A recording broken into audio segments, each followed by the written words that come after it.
Picture this. You're in a crowded shopping mall, surrounded by families enjoying their evening, music playing softly in the background, the comfortable hum of conversation filling the air.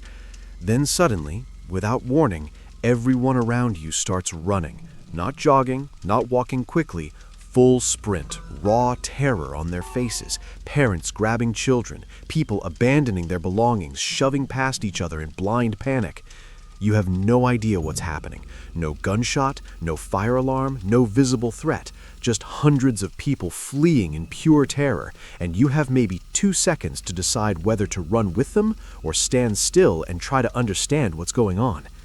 This isn't a hypothetical scenario. This exact situation has played out dozens of times in recent years in shopping malls, concerts, airports, and public gatherings across the world. And the terrifying truth is that in most of these cases, there was no actual threat at all. No shooter, no bomb, no fire, just a sound, a misunderstanding, or sometimes nothing more than one person's fear spreading like wildfire through a crowd until thousands are running for their lives from absolutely nothing. Tonight, we're going deep into the psychology, the science, and the real documented cases of mass panic events to understand what actually triggers these terrifying moments, why they spread so fast, and most importantly, how you can recognize when panic is justified and when you're being swept up in a wave of collective fear that could get you hurt or killed. By the end of this video, you'll understand the hidden patterns that law enforcement and crowd behavior experts have identified, and you'll know exactly what to do the next time you find yourself in a situation where everyone around you is running and you don't know why. Before we dive into specific cases, we need to understand something fundamental about how human beings are wired. Your brain has 2 completely different systems for processing danger, and understanding the difference between them could literally save your life. The first system is what neuroscientists call the deliberative pathway. This is your rational brain, the part that analyzes situations, weighs options, considers evidence, and makes thoughtful decisions. When you're deciding whether to cross a street, you use this system. You look both ways. You estimate the speed of approaching vehicles. You calculate whether you have time to cross safely. This process takes time, sometimes several seconds, but it usually leads to good decisions. The second system is the reactive pathway, and this is where things get dangerous in crowd situations. This system bypasses your rational brain entirely. It's a direct connection between your sensory organs and your motor system, designed by evolution to get you moving before you have time to think. When our ancestors heard a twig snap in tall grass, they didn't stop to debate whether it might be a predator. They ran first and asked questions later, because the ones who stopped to analyze the situation often became lunch.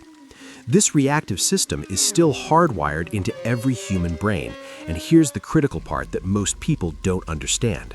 This system doesn't just respond to direct sensory threats like loud noises or visible danger. It responds even more powerfully to the fear responses of other humans around you. When you see someone else exhibiting genuine terror, running at full speed with a look of absolute panic on their face, your reactive system interprets this as a threat signal even more urgent than a loud bang or a suspicious smell. Why? Because in our evolutionary past, if everyone in your tribe suddenly started running, it meant they had detected a threat that you might not have sensed yet, and your best chance of survival was to run with them immediately and figure out what the threat was later. This made perfect sense in small groups on the African savanna 50,000 years ago, but it creates catastrophic problems in modern, dense crowds of strangers. Here's what happens in a typical mass panic event. Something occurs that triggers fear in a small number of people. It might be a loud bang. It might be someone shouting.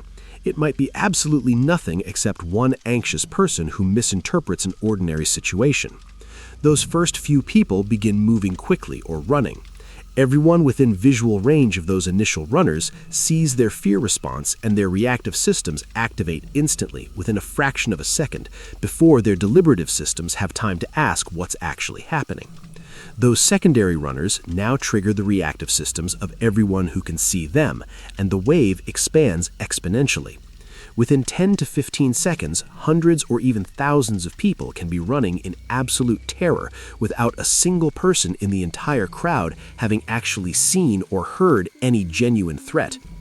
Studies of mass panic events have shown that in the majority of cases, when researchers interview people afterward and ask why they ran, the most common answer is some variation of, "I saw everyone else running, so I ran too."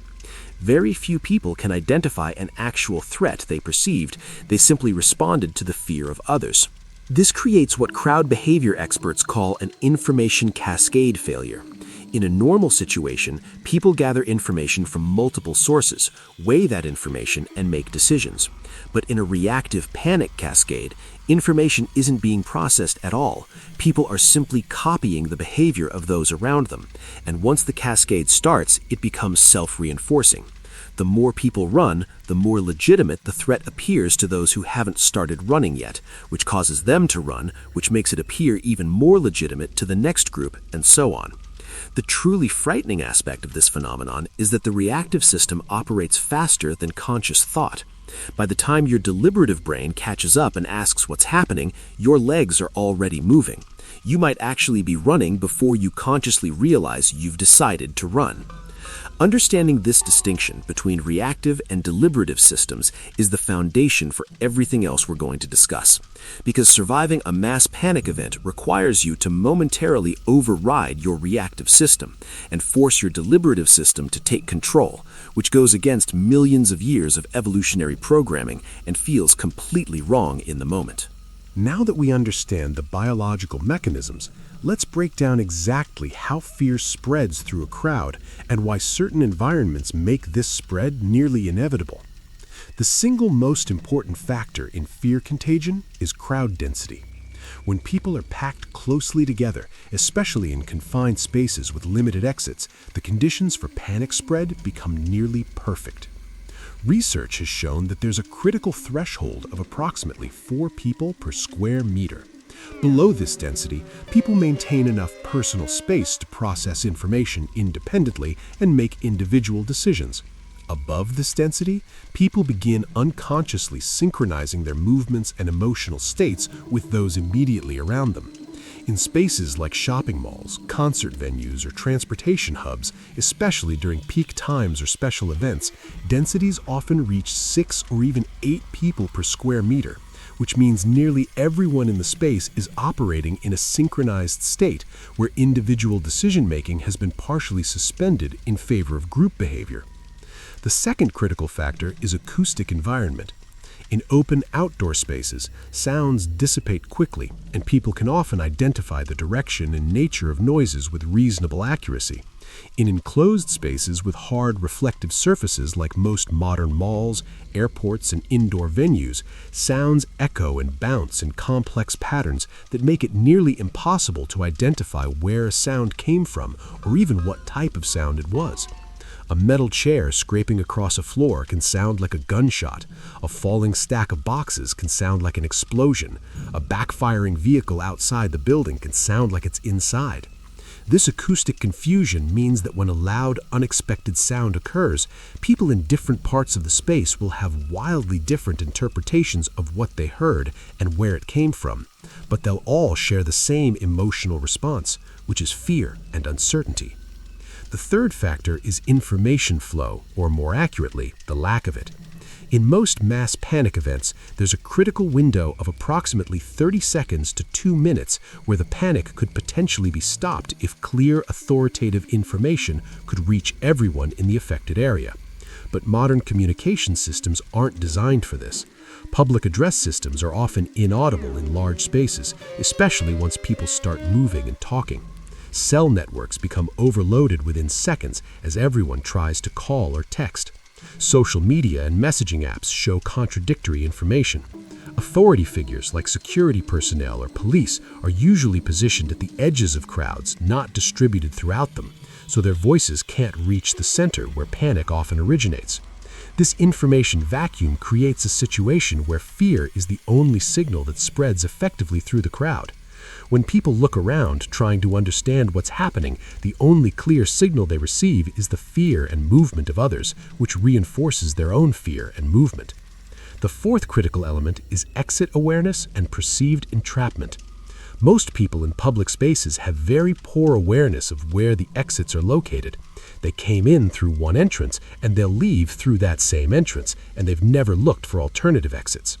When panic starts, everyone's instinct is to run back toward the entrance they used, which means hundreds or thousands of people all try to move toward the same few doors. As these bottlenecks form and people realize they can't move freely, a secondary wave of panic often occurs. This is panic about the panic itself. People aren't just afraid of whatever the original threat might have been, they're now afraid of being trapped in a crushing crowd. And this fear is completely rational and often more dangerous than the original trigger. The density at exit points can reach levels where people literally cannot move their arms or turn their bodies. At these densities, people can be asphyxiated while standing upright, crushed by the pressure of bodies behind them pushing forward, while bodies in front of them cannot move. This is how most casualties occur in mass panic events, not from the original threat, which usually doesn't exist, but from the crushing and trampling that happens at exit bottlenecks. The fifth factor that's rarely discussed is what psychologists call pluralistic ignorance. This is a situation where everyone in a group privately questions whether the threat is real, but assumes everyone else knows something they don't, so they continue behaving as if the threat is real, even though they're not sure. In the context of mass panic, this means that even after the initial wave of running has started, even after people have reached what they think is safety and have time to catch their breath and think, many will not voice their uncertainty because they assume all those other people wouldn't have run unless there was a real threat. This extends the panic and prevents the rational reassessment that would normally end it. Groups of people will huddle in hiding places, maintaining silence, convinced there's an active threat nearby for minutes or even hours after the original trigger, simply because nobody wants to be the first person to suggest that maybe there was never any real danger. Let's analyze what actually happens in these events by walking through the documented timeline of multiple real panic incidents, focusing on the patterns that emerge again and again. In virtually every significant mass panic event of the past decade, the sequence follows an eerily similar pattern.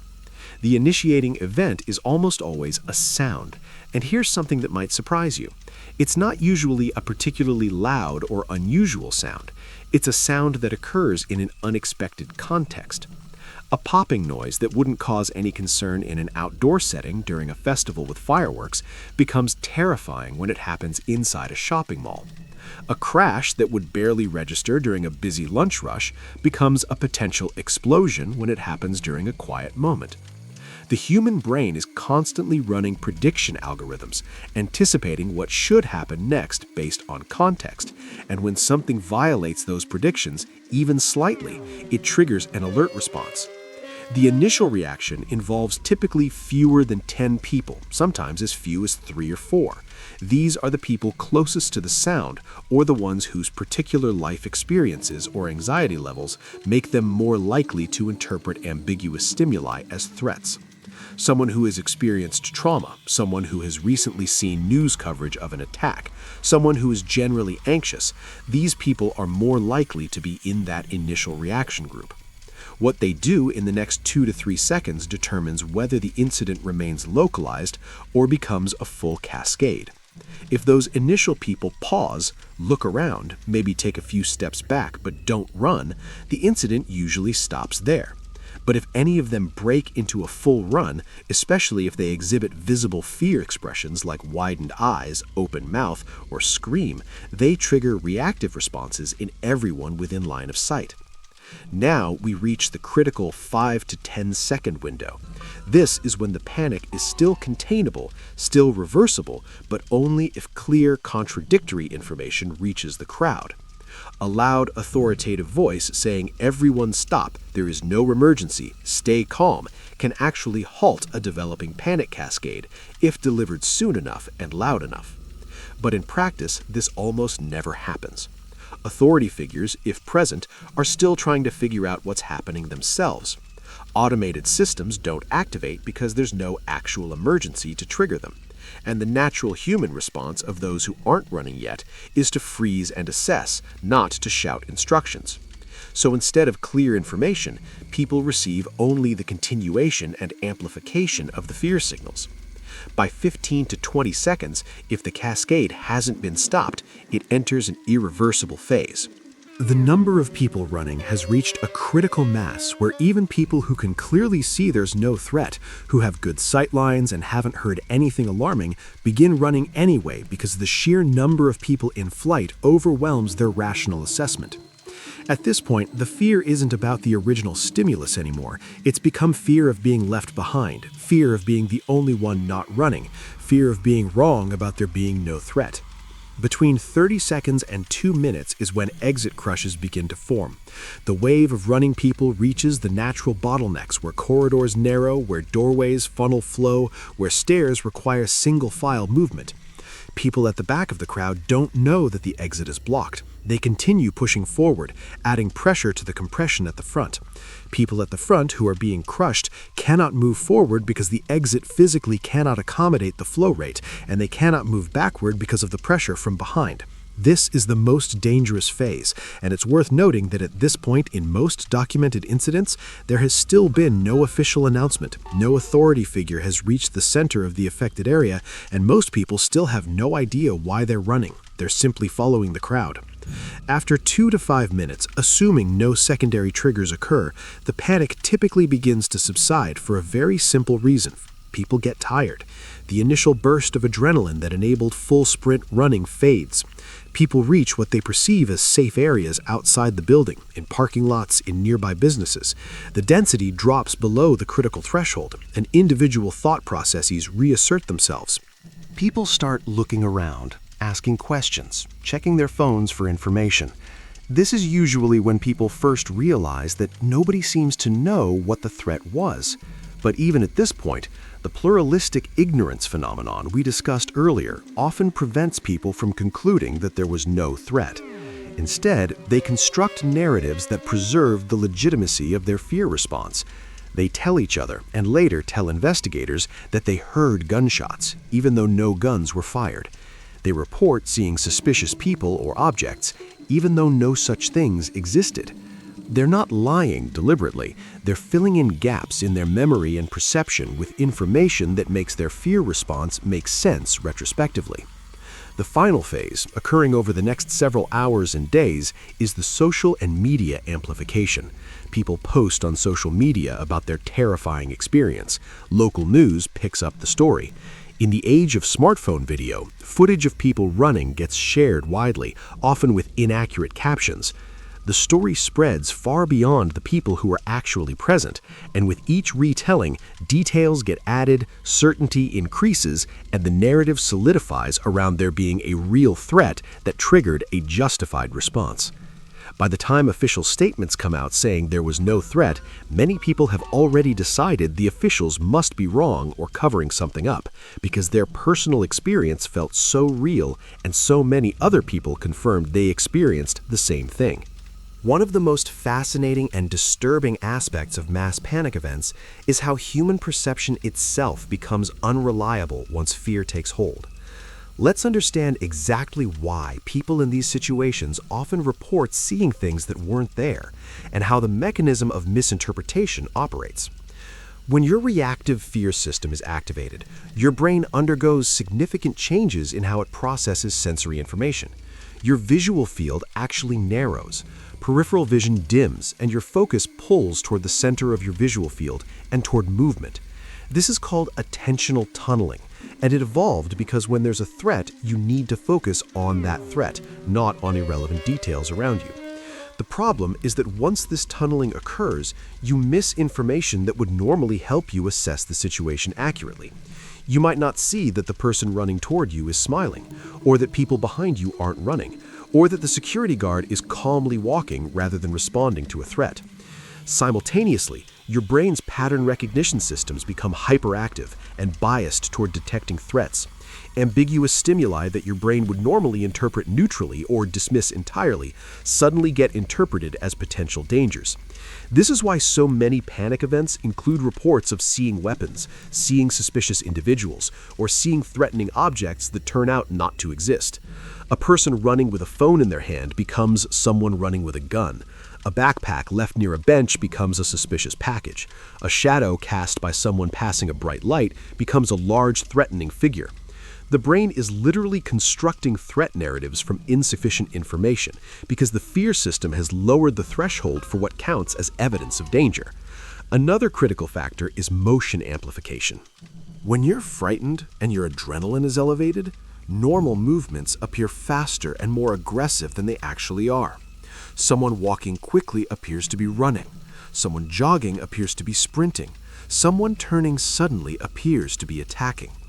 This perception distortion means that eyewitnesses who report seeing someone running extremely fast or moving in impossible ways aren't necessarily lying or making things up. They're reporting what their altered perception actually showed them in that moment, even though it doesn't match the reality that video footage later reveals. Sound perception also becomes dramatically altered under fear conditions. Loud sounds seem louder. Multiple sounds blend together or get multiplied. A single bang becomes multiple bangs. An echo becomes a separate event. Direction becomes impossible to determine. The acoustic confusion we discussed earlier is compounded by the fact that when you're frightened, your auditory cortex is working in threat detection mode, which means it's tuned to maximize sensitivity at the cost of accuracy. This is why so many people in mass panic events report hearing gunshots when analysis later proves no guns were fired. They heard something loud and ambiguous, and their threat-tuned auditory system interpreted as a gunshot because that's the most dangerous thing a loud bang could be. Now let's talk about memory formation during high-stress events, because this is crucial for understanding why these incidents are so hard to reconstruct accurately afterward. When adrenaline floods your system, it affects how memories are encoded. Some details become incredibly vivid and are remembered with high confidence, but the details that get encoded vividly are not necessarily the accurate or important ones. They're the details your brain tagged as threat relevant in the moment. This is why someone might remember with absolute certainty the color of a jacket worn by a person they briefly saw while running, but have no memory of whether they exited through a door or a window. The jacket color, for some reason, got tagged as important in that moment, possibly because the brain thought it might be identifying a threat, while the exit route wasn't processed as important until later. Memory gaps are filled in almost immediately through a process called confabulation. Your brain doesn't like gaps. If you can't remember something that seems like it should be memorable, your brain will construct a plausible memory to fill the gap, drawing on expectations, suggestions from others, and general knowledge rather than actual experience. This is why groups of witnesses to the same event can end up with overlapping memories that are detailed and consistent with each other, but factually wrong. They're unconsciously coordinating their confabulations through conversation and shared narrative construction. The social dimension of this cannot be overstated. When you talk to others who were present, especially in the hours immediately after the event, you're not just sharing memories, you're actively constructing a collective narrative. Someone mentions seeing a tall figure. Someone else suddenly remembers they might have seen something tall too. A third person recalls a shadow that could have been tall, and within minutes the group has constructed a shared memory of a tall, threatening figure that may never have existed as anything more than an ordinary shadow cast by ordinary people. This process is not intentional deception, it's the normal operation of human social memory, which evolved for environments where everyone experiencing an event actually experienced roughly the same objective reality, and pooling memories improved accuracy. But in modern mass panic events, where people are scattered across large spaces, experiencing completely different sensory inputs and having completely different visual perspectives, this social memory pooling can create entirely fictional shared narratives that everyone sincerely believes are accurate. Finally, let's address the role of expectation and priming. If you've recently seen news coverage of a shooting or an attack, if you've recently discussed such events, or if you're in a location where you've thought about what you would do if such an event occurred, you're primed to interpret ambiguous situations through that lens. Your brain has recently activated the neural patterns associated with those concepts, which makes it easier for those patterns to activate again. This is why mass panic events often occur in clusters. One widely publicized incident at a mall makes people in other malls more likely to interpret ambiguous stimuli as similar threats, which leads to more incidents, which leads to more publicity, which increases the likelihood of more incidents. The cycle feeds itself. Understanding all of these perceptual and cognitive distortions is essential because it means you cannot trust your own immediate perception in a panic situation any more than you can trust the perceptions of those around you. Your brain is actively working against accurate assessment because it's optimized for survival in a different kind of environment than the one you're actually in. One of the most confusing and often misinterpreted aspects of mass panic events is the police and emergency response, which often appears completely disproportionate to what turns out to be a non-threat. And this disproportionate response then becomes cited as evidence that something serious really did happen. Let's break down exactly why this occurs and what it means. When emergency services receive calls about a potential active threat in a public space, they're operating under a doctrine that was developed after several tragic incidents where initial responses were deemed insufficient. This doctrine, which has been adopted by virtually every major police department in the developed world, mandates an immediate, overwhelming response to any report of possible gunfire, possible attack, or mass casualty event in progress. The reasoning is sound. If there is an actual active threat, every second counts. The difference between arriving with 6 officers in 3 minutes versus arriving with 30 officers in 5 minutes can be the difference between stopping an attack quickly or allowing it to continue. Therefore, the protocol is to assume the worst-case scenario and respond accordingly until proven otherwise. Here's what this means in practice. When a 911 center receives multiple calls reporting possible shots fired or a possible attack, which happens within seconds in any mass panic event because dozens of people are calling simultaneously, the dispatcher immediately activates a mass casualty response. This typically involves every available patrol unit in the area, specialized tactical units, emergency medical services staging nearby, and often coordination with other agencies. The response size is determined by the number of calls and the reported nature of the incident, not by confirmed information about an actual threat. More calls equals bigger response, and mass panic events generate huge numbers of calls very quickly. As units respond, they're operating under active threat protocols. This means rapid movement, tactical positioning, treating the scene as potentially hostile, and preparing for the worst. Officers approaching a building where hundreds of people are running out in terror cannot know whether there's an actual threat inside or not. They must assume there is until they can confirm otherwise. This creates a visual spectacle that appears to confirm the existence of a serious threat.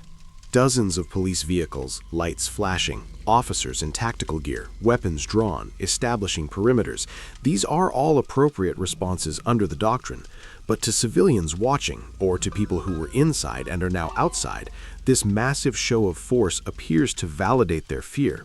They think, if there wasn't a real threat, why would police respond like this? The logic seems sound, but it's backwards. The police response is triggered by the reports of panic, not by confirmed threat intelligence. Once officers enter the affected building or space, they must conduct a systematic sweep to confirm no threat exists. This cannot be rushed. Every room, every corridor, every potential hiding spot must be checked, because if there is a threat and they miss it, the consequences could be catastrophic.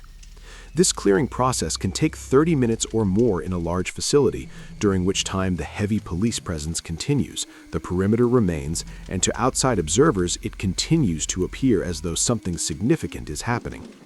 Meanwhile, people who fled the building are gathered outside, sharing their experiences, reinforcing each other's fear, and watching the police response unfold.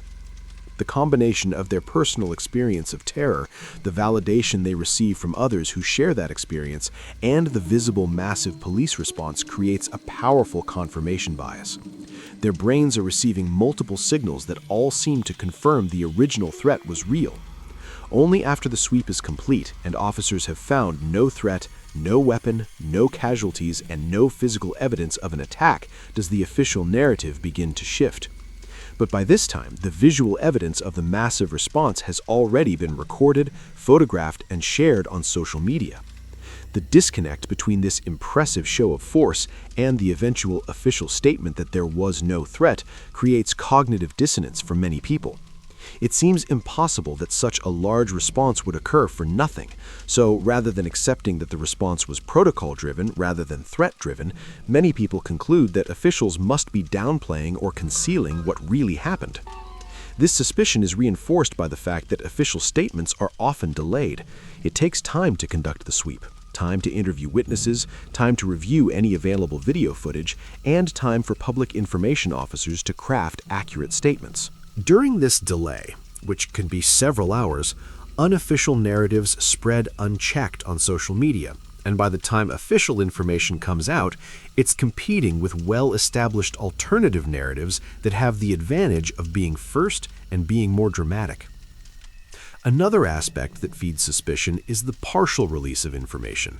Police departments rarely release complete video footage from every camera, complete transcripts of every radio communication, or detailed minute-by-minute breakdowns of the response. This is partly due to privacy concerns, partly due to the volume of material, and partly due to policies about what information can be released during ongoing reviews. But to people looking for answers, these gaps feel like concealment. If officials have nothing to hide, the thinking goes, why not release everything? The reality is more mundane. The amount of documentation generated by a major incident response is enormous. Much of it is routine and uninformative, and the process of reviewing and releasing it is time-consuming and expensive. But perception matters more than reality in these situations, and the perception of concealment feeds ongoing suspicion and alternative narratives. It's also worth understanding that the officers responding to these calls are experiencing their own version of the perceptual and cognitive distortions we discussed earlier. They're arriving at a scene of chaos, receiving conflicting information from multiple sources, seeing hundreds of people in genuine terror, and trying to make sense of it all while maintaining their own safety and the safety of others. Their initial reports and radio communications reflect this confusion and uncertainty. When these communications are later obtained and analyzed, they sometimes contain phrases or descriptions that seem to support the existence of a threat, but these need to be understood in context. An officer saying, "We have multiple people reporting shots fired," is not confirming shots were fired. They're reporting what they've been told. An officer saying, "Large crowd in panic, unknown cause," is not describing a mysterious cover-up. They're accurately describing a situation where a large crowd is panicking and the cause is not yet known. But when these communications are taken out of context and shared online, they can appear to confirm that something significant and unexplained occurred. After everything we've discussed, you might be wondering what you should actually do if you find yourself in a situation where everyone around you is running and you don't know why. The answer is complex and situational, but there are some clear principles that can guide your decisions and significantly improve your chances of staying safe, whether there's a real threat or just a panic cascade. First and most importantly, the moment you notice unusual behavior in a crowd, before panic fully develops, create distance and obstacles between yourself and the densest part of the crowd. Move toward the edges, move toward walls, move toward anything that provides structure and limits the ability of crowd surges to sweep you up. If you're near a store or office, step inside. If you're near a pillar or solid structure, position yourself behind or beside it. The goal is to remove yourself from the main flow paths where crushing and trampling occur. If panic fully develops before you can create this distance, your priority shifts to maintaining your footing and your breathing. More people are injured in panic events from being knocked down and trampled than from any other cause. If you feel yourself being pushed or carried by the crowd, do not fight directly against the flow. You will lose and you will fall. Instead, move diagonally across the flow, working gradually toward the edge. Keep your arms up near your chest in a boxer's guard position. This protects your ribs and chest cavity and gives you the ability to create small amounts of space around you if compression increases. If you go down, you have seconds to get back up before the situation becomes life-threatening. The immediate priority is to get to your hands and knees, then to your feet. If you cannot get up because the density is too high, curl into a fetal position with your hands protecting your head and neck and try to create a small breathing space in front of your face. This is absolute worst-case scenario, but it has saved lives when people cannot avoid being caught in the most severe crush situations. Now let's talk about the cognitive strategies that apply before things reach that critical point. When you first sense something is wrong and you see people starting to move quickly or appear frightened, pause for just 2 seconds and actively assess the situation using your deliberative system. Force yourself to ask these specific questions. Can I see an actual threat with my own eyes? Not what someone said, not what might be happening, but what can I directly observe? Can I hear anything that sounds like an actual weapon or explosion? Or am I hearing echoes, distant noises, or sounds that could be explained by normal activities? Are people running from something specific that I can identify? Or are they running from each other's fear? Is there smoke, fire, visible damage, or any physical evidence of danger in my immediate environment? These questions take less than 5 seconds to mentally process, but they can make the difference between running blindly and making an informed decision. If your quick assessment suggests there's no immediate visible threat, your next decision depends on crowd density. In a lower density situation where you can move freely and aren't at risk of being swept up, the best course of action is often to move calmly but quickly toward the nearest exit that is not being overwhelmed by the crowd. Not jogging, not running, but walking with purpose while maintaining awareness. If exits are already overwhelmed and you're in a higher density situation, consider moving to a secure interior space instead of toward exits. A store with a back room, an office with a solid door, a stairwell that isn't part of the main exit path. The goal is to remove yourself from the crush while waiting for the initial panic wave to pass, which typically happens within 5 to 10 minutes as the density naturally decreases. Here's a critical point that goes against instinct. In many mass panic situations, the people who fare best are those who don't immediately run for the exits with everyone else. They're the ones who step into a side corridor, who shelter in a bathroom or store, who go upstairs while everyone else is going down, and who wait for the initial surge to pass before making their exit through less crowded routes. This requires overriding the powerful instinct to follow the crowd, which is exactly why we've spent so much time in this video understanding how that instinct operates. If you do determine there is a credible threat, an actual visible weapon, actual evidence of fire or structural failure, then your response should be immediate movement away from the threat using the most direct, safe route available. But even in this scenario, maintaining awareness and avoiding the most crowded exit paths remains important. Finally, in the aftermath of any panic event, whether you ran or not, take time to process what happened rationally rather than letting your emotional response and the responses of others dictate your memory and understanding. Write down what you actually observed versus what you heard from others. Note the gaps in your perception and memory rather than filling them in with assumptions. This isn't just for your own understanding. In the event that there was an actual threat or that someone was injured, your accurate, factual observations could be valuable to investigators. And those observations are most accurate when recorded soon after the event, before social memory construction distorts them. The pattern we've explored throughout this video shows that mass panic events are a failure mode of human evolution meeting modern environments. We have Stone Age brains trying to navigate situations our ancestors never encountered, and the results can be catastrophic even when no actual threat exists. But understanding the mechanisms of fear contagion, perceptual distortion, and crowd dynamics gives you the cognitive tools to override your reactive system when necessary and make decisions based on actual assessment rather than collective fear. The next time you're in a crowded space and something feels wrong, remember that your first instinct will be to do what everyone else is doing, but survival often requires doing the opposite of what feels natural. It requires pausing when every cell in your body screams at you to run. It requires questioning your perceptions when your brain is telling you with absolute certainty that those perceptions are accurate. And it requires understanding that the behavior of the crowd around you is information to be evaluated, not instructions to be followed blindly. Stay aware, stay thoughtful, and stay safe.